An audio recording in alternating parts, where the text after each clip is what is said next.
Hi friends, क्या ठीक है क्या ठीक नहीं ये आपको समझना चाहिए। बीइंग डाइवोर्स इट्स ओके, तलाक हो गई है ठीक है। ब्रेकिंग अप इट्स ओके, टूट गया है ठीक है। Starting up again it's okay, दोबारा से शुरू करना है ठीक है। मूविंग ऑन इट्स ओके, आगे बढ़ रहे हो ठीक है।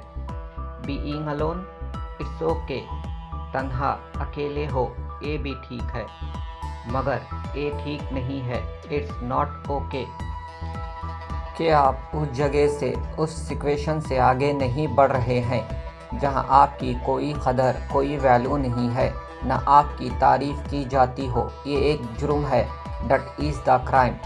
अपनी ज़िंदगी में आगे बढ़िए, खुद की कदर कीजिए, वैल्यू योरसेल्फ।